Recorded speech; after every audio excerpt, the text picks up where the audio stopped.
Hello and welcome back to Queen Conversations. It's your girl, Crystal Antoinette, and I am super excited. Today, I have a special treat for you guys.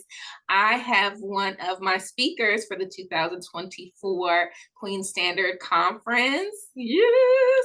So this is Miss Daphne. Hey, how are you? I am good, blessed, and highly favored, as they say. I'm But on that's the truth. here. Yeah. Really am. So we have another Kingdom entrepreneur. We have a lot of Kingdom entrepreneurs. We have a life coach. We have a minister. We have all the things. And so I'm super excited to have this conversation with her today. And I hope you guys just get some nuggets and some encouragement as you continue this season of transitions where God is asking us to do some unconventional, uncomfortable things. So this episode is called Uncomfortably Bold. So, Daphne, where are you now, like in terms of who you are and operating in your purpose? I am, I love words, right? So the word that I've been using both for myself and where I believe God has me right now is intentional. And so where I am in my trusting in him, where I am in my bold stage is having to be intentional about it. I know that we've had conversations before, but one of the key things when I am in these kind of conversations is intentional does not always mean easy, but that has been a journey in itself. So I'm in a very, very intentional stage, and trying to hold on to this honeymoon period as long as long as I can. Okay. Now, what do you mean by honeymoon? Because most people will just say, okay, did she just get married? Like, what's honeymoon for you? No, no new marriages, no major, what the world calls major life changes, but life happens. And the one thing that I've come to appreciate is when we are in the season where nothing earth shattering is happening, hold on to them. Like that's God just giving you a moment of peace in my 53 years of life. I know that there's going to be ups and downs. So I really try to embrace the moment. And because I'm a doer, and because I'm a what's next, what's next, what's next, I oftentimes have to now take the time to say, I know there's something next, but try enjoying the moment, literally. And so that's my honeymoon. I'm trying to enjoy the honeymoon period. That's so good because I think with American culture, we are groomed from very young to look for the next accolade, the next achievement, the next promotion. So we don't take time to rest in between. And to your point, there just as much as there is a mountaintop, there are always valleys. And so I think it is important, like you said, to rest in those planes in between that he gives us just to recuperate or just to even appreciate what's there versus running on to the next thing. And then you look back after you hit a valley, like, why am I here? What's going on? And it's even an appreciation for the moment, but also an appreciation that I know life is going to occur, but at the same token, to get to where I believe I am now is to know that if something does or when something does, that he's equipped me. He's equipped me up to this point, even when I didn't always recognize that the moments that weren't as pleasant was still an equipping. So I'm learning to appreciate even the equipping moments. That's good. Okay, so we are intentional at 53 and you look amazing. Okay. Yes. What did intentionality look like for you when you first got started in purpose? Like you're like, okay, I'm on fire for God. I gave him my life. He's given me some inkling of what I'm supposed to do, who I'm supposed to touch. What does that look like? Um, the way it looks like now and the way it looked like initially are definitely two different things. Um, I love the subject of being bold because sometimes what we think as being bold, we often think of, I moved across country with, nobody but myself, or, I stepped out from a job, something that is externally visible as being bold. But Crystal, probably one of the biggest things and the starting point was being truthful with God that I didn't trust him Mm, to actually sit. I remember sitting in church. I was already an elder. I was training to be a minister. And I heard a sermon and it was about trust.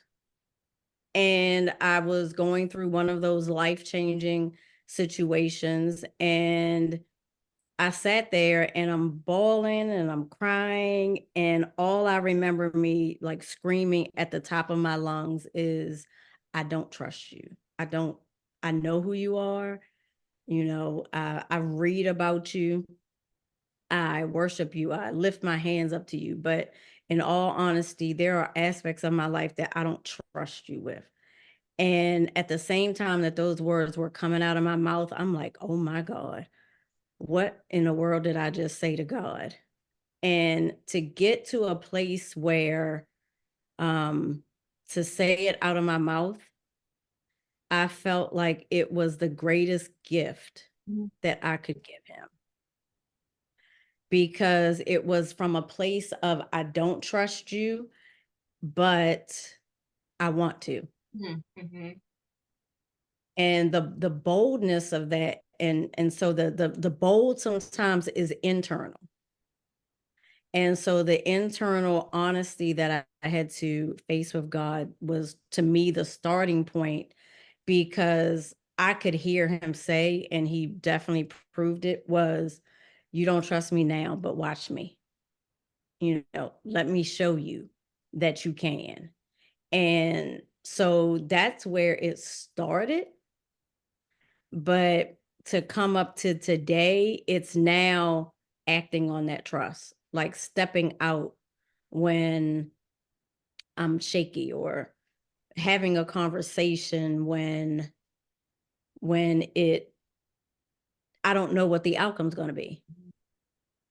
I don't know what the response is going to be from that person. So that's what it looks like now. Now it's really stepping into what I say that I possess, what I know that he's given me. It still takes work to act on it, which I'm sure you know. right. That is so good. That's so important that you said that because even culturally, when it comes to our religion, we're taught just that he's Lord. They say Father, but they teach such an amount of fear that he feels untouchable. But then it prohibits us from having a real dialogue and relationship with him because our earthly parents, guess what? We fight sometimes. We have disagreements. Sometimes we got to go to our corners, come back and say, this is how I felt when you said this, or whatever, or mom, I'm scared, or dad, I'm this, or whatever. But it's being vulnerable with them that opens up space for them to advise us, to comfort us, to be there for us, to support us, even if they don't fix it all for us, especially as we get older. It allows them to be there. And so I think that was key as you started in your journey, because if I can't trust you here on maybe 10, level 10, because like you said, you are already an elder in a church. So it's not like you had just given your life to Christ. You had Bible knowledge of God. You knew his word. So even if it's level 10, how can I then trust you on level 50 or level 60 when what you're asking me to do requires crazy faith? I don't even trust you to do something on level 30, whether that's trusting me And with my heart or, with a job or whatever. true. And you hit on something, and that's the whole relationship. And I know I keep saying this, and we're going to talk about this more during the conference, right? Is bold is not necessarily you haven't given it thought, or you just step out there with no thought or anything at all. That's not what bold is to me, right? The same way that with any relationship, you have to learn to trust that person. But the more you trust that person, the more risk you are able to take.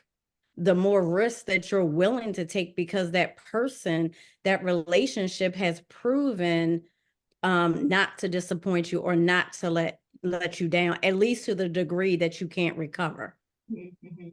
It's the same thing with God. With I'm able to trust him more to do bolder things, to step out and take the risk to be bold, because he's proven that even if I fall, he's going to catch me. Even if I make the wrong turn, he's going to redirect my path. So the risk, although it may seem bigger on the external, it's more reassuring and more confident on the internal. That's good. That's good. So, what did that look like, just for those who say, okay, I'm going to be honest with God today and I'm going to let him know how I feel? What does that look like then on the other side? So I joke about it, because even as being a part of this conference was one of those bold steps.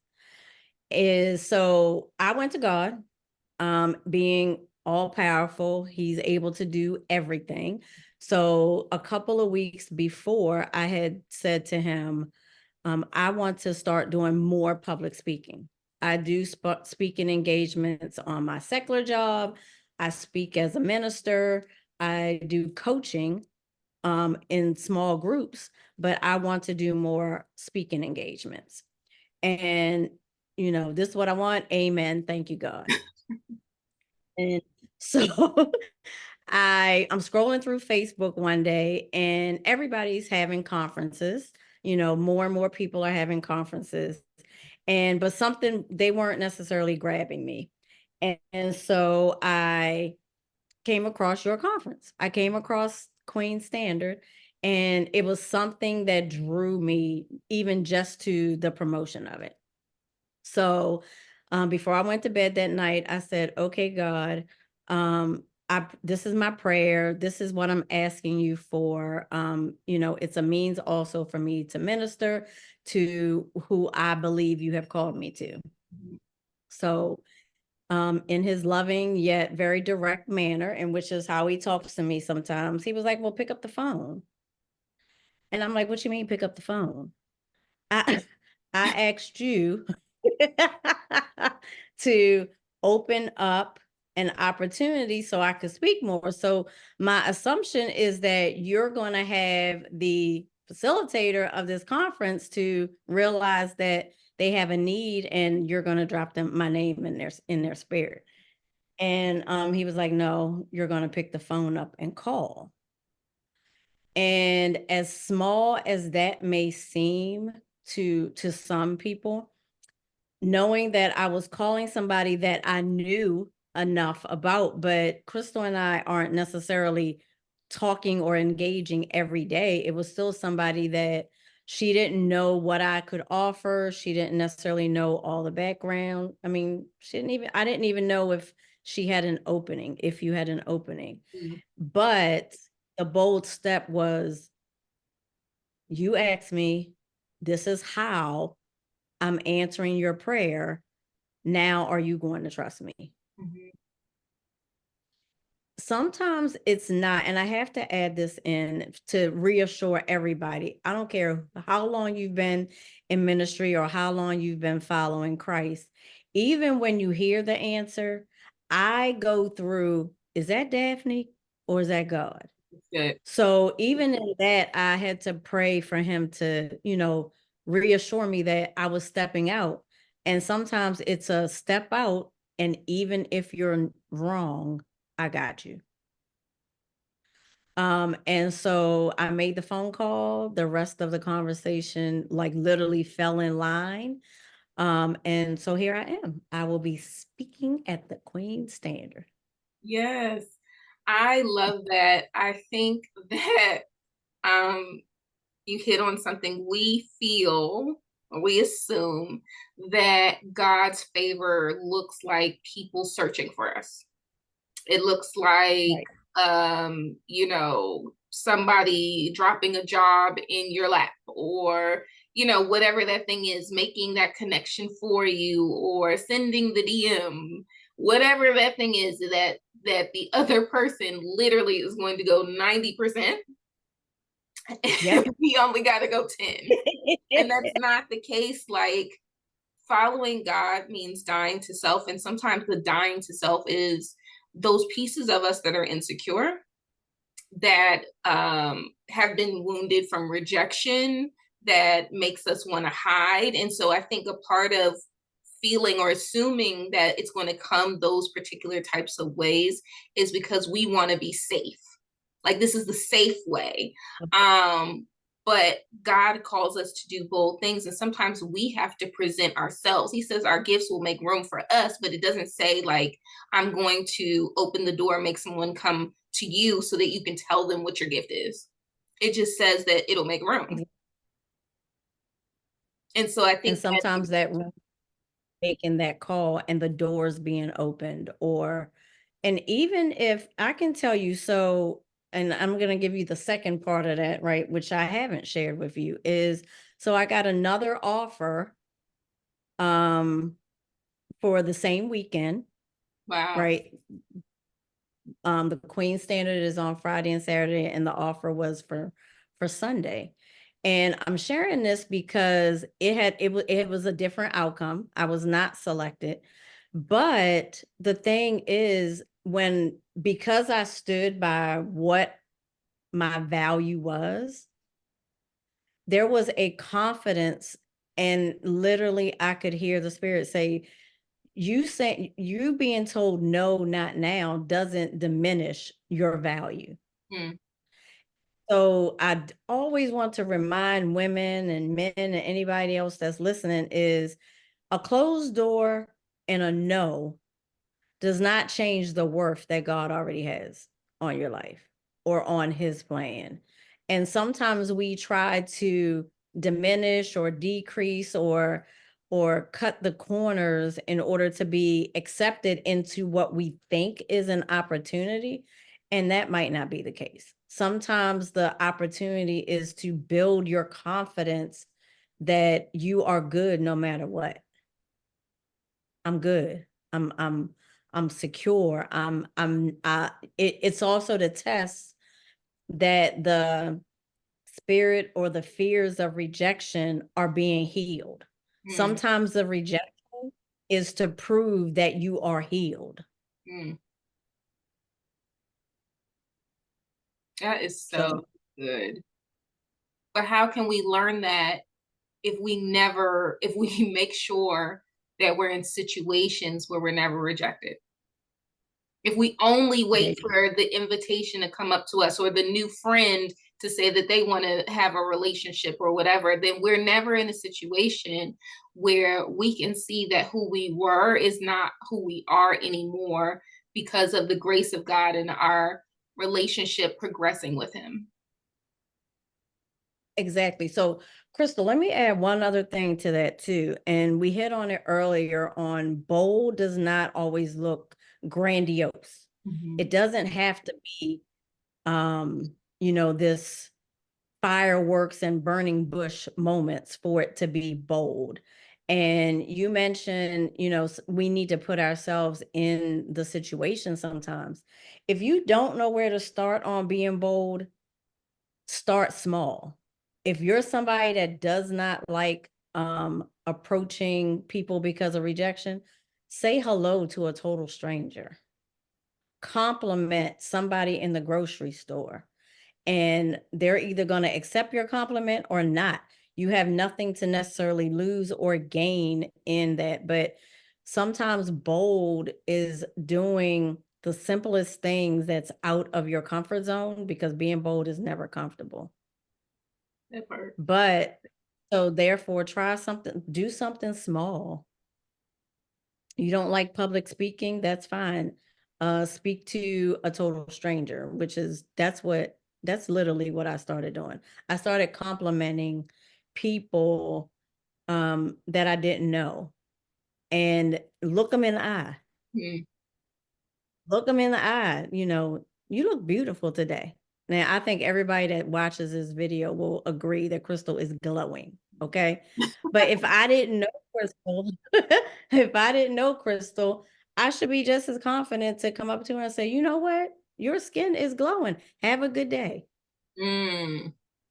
And it doesn't take a whole lot more than that, than to practice eye contact, shoulders up. Sometimes bold is an attitude Mm. before it's even an action. And I'm gonna have to write that one down myself Yes, because that is so good. And what I like about what you said is, I think sometimes we don't want to talk to people. My name is Crystal, and I'm an introvert. I am the girl who wants to leave right after church. Amen. right. I think sometimes we're worried about that uncomfortable space of like carrying the conversation, but the example that you just gave takes all of that out. Like, there's no pressure to establish a bond. You literally are just, making somebody else feel good for 2 point whatever minutes of their seconds of their day and moving on. And the practice is still getting you to unmuzzle yourself, number one. So to use your voice, to show up without it having to be so monumental, like you said, what you had to do this year. Or if somebody needs to do public speaking, getting on their first stage, there are stair steps to getting there, and you can do it practically with God, and without it feeling so heavy from the beginning. So I love that. Exactly. Small steps, they do add up. I mean, tremendously. And what you just said about unmuzzling yourself, that's a t-shirt. Okay, we I'm unmuzzled. Amen. That part. So yeah, Yeah, that's I'm so trying to think of nuggets, but I need to save some of them for right. the conference. That part. So so while I know we've gone through how to do it, what the conversation is like with God, talk to the ladies about what that felt like in the moment, because I think sometimes, especially on the other side, it can make it seem like it was easy peasy lemon squeezy, and it's not. So what are some of the things, like in that moment or after God gave you your directive, where like you had to wrestle with yourself in order to literally make the call or the DM? Yep. So that whole praying without ceasing is very true. So it wasn't a walking around, quoting 50 scriptures to make the phone call. It was a I'm trusting you. I'm trusting you. That literally I just kept repeating that in my head, because my my nerves, anytime I need to do something bold or just something that might be out of my comfort zone, I always feel it in my stomach. So it's like, okay, you got this. You got this. What's the worst that could happen? Um, but once I made the very first step, which was to inbox you, which was to DM you before we even got on the phone call, just to do that first step, right, was amazing, because once you make the first step, it's a domino. Mm. It I had already put it in motion. So it was no longer I was no longer held captive to the what if, because once the first DM went out, it was in your court. My part of the responsibility of it was two-part, and because of my relationship with God, I can confidently say this too, and this is the boldness of your faith, right? Is I did my part. What you doing? It- you told me to make the phone call. Either it's going to be a lesson for Mm, me, or the door is going to be open. But either way, the rest of it was God. And sometimes we think that God tells us to do something and then it's all up to us. Like, I have to translate what he's saying. I need to make sure I hear what he's saying. I need to make sure I follow every step to the T. And God already knows I can't follow all his steps to the T because sometimes I get it wrong. yeah. I get it wrong. But he does know me. So once I did the DM and you responded, so thank you for thank you for responding. But it was like, okay, God, what are we doing? And that's a conversation that I have with God often. What are we doing? I'm not doing it by myself. And you're working through me, so I have a part to play too. But okay, what are we doing now?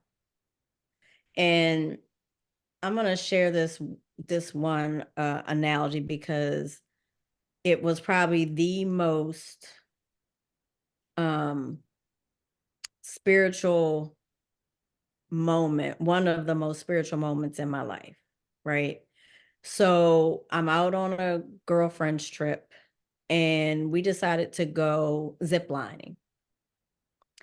And I had never zip lined before, but I'm the adventurous one. So when it comes to me and my girlfriend, so I'm like, I'm going zip lining. I'm going zip lining, something to prove. So we go up the hill, and it's a hill, Crystal, right? And I get up on the ledge, and the ledge was probably no more than a 4x4. It's not big at all, right? Not 4 feet, like 4 inches, Hmm. enough for my feet to get on. I had all the gear on. I had the helmet, I had the harness. The instructor had hooked my harness to the zip line, right? And he steps away. He steps off and it's just me on this block. Hmm. And he says, "Okay." Girl. And I turn and I say, "Okay, what?" And and he said, "I've done my part. Mm, I gave you all the instructions. I've told you what to do and what not to do. And you have all the gear on." mhm, He said, "All you have to do now is take your step." mm. I stood there for a minute. I stood there for a minute on this block and I couldn't move, only because I was already hooked to the line, right? So finally, I said, same thing. I'm like, okay, God, here we go. Because I'm up here now. First of all, it's the pride. I'm not getting off the ledge because all my girls are standing there. And I volunteered to go first. Mm, And he said, I don't have, this is the last thing he said, "I don't have anything else to give you.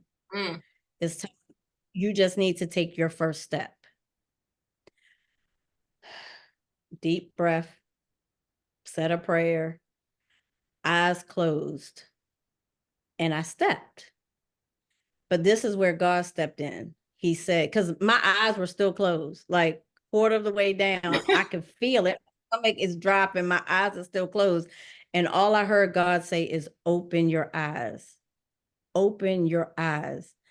And the view from where I was so phenomenal, right? And all I heard is, all I needed you to do is take the step. mm, Without the step and without opening your eyes, you're missing the whole view. mm,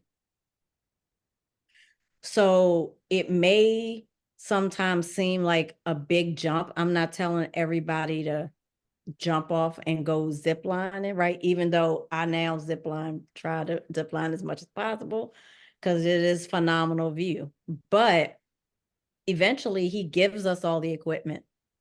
He's geared us up. We have the armor. We have everything we need. The instructions is in the word. He's given us the armor. Eventually we have to take the step Mhm. and trust that he is guiding you. So yeah, Girl, small step. that's so good because that happened to me this year. You went ziplining? I went zip lining. It was my third time, but I hadn't Okay. gone in years. But it was a set of three, so the highest one was the last one. So they had kind of pushed Okay. us on the first two. That last one, homegirl was like, "Okay, go," but the winds were so crazy; it was rocking the whole thing, and so I had to fight my fear of hold on, like the winds is too much going on out there in the atmosphere. It's too Yep. much going on environmentally. You're not finna help me get Yep. off this. You're not gonna push. I'm sitting down. The weight of myself is holding me down, which is also adding to fear Yep. because now it's the reality of what I'm carrying, not necessarily good or bad, but the reality of what's on the inside of me versus my trust in this line and the instructor. So now I'm not gonna lie, she had to give me a little bump because I was like, I can't do it. That's I can't do it. But that literally is what happens in life where you like you said, it starts with being bold about giving somebody a compliment. It starts with being bold enough to sign up for a small group or to serve somewhere or to apply for that job. But then as we keep going and we keep going, there are going to be points where God causes us to confront ourselves, and he does not yeah. shield us from all of the elements of the situations. So whether that is you knowing someone else that's applying for the same job, or you've been doing well with serving on the team and now they want you to lead, and that the rejection or I don't know if I can do this or whatever, like there hits a point where you will feel the turbulence of where you are and he's still calling you out, and you have to have enough trust in the instructor who's standing behind you, who hooked you up, who set up the line, to believe that if he that first of all that he's an expert at what he's doing, and because he's an expert he would not put you up there if you weren't going to make it across. Right. And if the conditions were not going to make sure you got there safely. Exactly. Okay. But how many of us in that moment where we feel a little bit of the wind or the rain, or the uncomfortableness of the situation that he's calling us to be bold in, stop short of receiving, of becoming, or even experiencing what God has for us because we're not willing to take that step off? And the one other thing too, which is sometimes even more, at least for me, is if I come off that ledge only to stand there and watch somebody else do it. That's like, okay, what are they doing that I couldn't do? It's the same ledge, it's the same equipment, it's the same, it's not that God has equipped us any differently for whatever it is that he wants us to do. He has more than equipped for what you want to do. I'm equipped for what, but watching somebody else do what you were in position to do, but allowed fear to stop you, that's sometimes more painful than just going ahead and take and taking the jump. So, I agree. but the one thing that I hope comes out of this conversation is though, start small and don't ever think that you don't have to keep starting. Like every time there's something new for me to do, I go through the same process. Mm. Really, God, is this you? Stomach up, and eventually you, hopefully I continue to be at the same place of, but do it anyway. Yeah. I was going to say that what you said reminded me of Esther when Mordecai, she was afraid to go into the king, and Mordecai Right. was like, hey, like, don't think you're going to escape this, but if you don't, like, he will raise another, but you won't know what that would have meant for you and your bloodline. So I think that's good. Like, as afraid as we are, we should be more afraid of not stepping into who God called us to be and what he called us to do. Um, Absolutely. because again, to your point, like once you step aside, you don't get to just hop back in line. Like if he allows that grace of you, having a second chance, you still have to go to the back of the line. So if you step off the zip line, you don't get to just say, okay, me right now. There's a line of 10, depending on how busy, you know what I mean? So yes, can he redeem things and bring it around, but it won't be the way that it was intended to be the first time.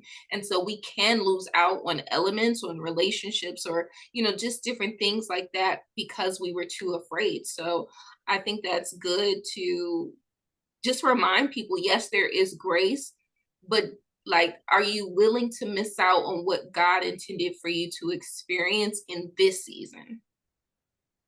Right. Absolutely. But don't stop trying though. Because that grace just might be that, don't think, oh, I missed the boat and don't try again. Right. Keep building that trust, keep building that faith. And um kind of the going back to the original story of having the fortitude to say, God, I don't trust you. Mhm. It wasn't until years later when it was like a reel was playing in my head of all the ways that he showed me that I could trust him. Mm, You know, ask God, pray. Ask God for we ask God for all the things like give me a new job or, God, show me how you've protected me. Show me how you've proven yourself to me. One of the most humbling things I ever heard God say when I was reflecting on trusting him, right? And he started showing me the ways that he proved that I could trust him, right? Was knowing that I serve a God that created the universe but did not consider it too small to prove to me that mm, I could. That's powerful to know that a God has so much interest in you, in me, that I'm going to coddle them enough to build their trust. mm, So now they're going to walk so boldly before me that I can ask anything of them. I don't have a problem proving myself to them because once it's done, they're going to be able to walk in it. But be honest with God about where you are. Be bold enough to trust the relationship that no matter what you're feeling, He is big enough to and he cares enough to say, "Oh, I got you. You don't trust me? Let me prove you. Let me show you. Let me show you how much you can." And he has more than proven it. More than proven it. that is so To good. the point where I gotta pick the phone up now, even though it might be a little queasy. It can't go long. It's like, and that's just the human side. Mhm. No matter how spiritual we may be, we still have a human side that may be fearful or may be still insecure in areas. The boldness comes in is when we say, "Yeah, I'm scared and I'm doing it anyway." Or, "Yeah, I'm not real keen about walking up to this stranger, but if that's what God told me to do, I have more of a concern about disappointing a God that has taken the time to prove himself to me." Mhm. That's that's the boldness. That is so good. I cannot wait to hear all that God is going to say through you at the conference. I know this is only a taste before he unleashes his daughters. I am super excited. Hopefully, I pray that this blessed you guys. I know it blessed me and just gave me some tidbits, even if it's just to just go deeper in your relationship with God by just telling him how you feel. Like, even that is a bold step. And so, Daphne, if they want to get in touch with you or follow you, please share where they can find you on all your social media. Yes, so I can be found at D Ryans VC. V is in Victor. The V is actually for vision coach. You have one. I want to help you to fulfill it. So D Ryans VC on both Instagram and on Facebook is D Ryans Coaching on Facebook, but also check out my website on dryanscoaching.com. That is awesome. All right, thank you so much. All right, ladies, you have heard it here. So, October 11th and 12th in the DMV area, we are having the second Queen Standard Conference. The theme this year is Bold, Brave, and Beautiful. It is going to be amazing. God is unmuzzling his daughters, and he is ready for us to roar and take our place. So, the link will be in the chat. There is still time to go ahead and register. We do have a room block as well. So if you want to fly in to get what you need, whatever impartation or healing or just even community of other ladies who are chasing hard after God, we have space for you. So I look forward to seeing you guys. And until next time, see ya.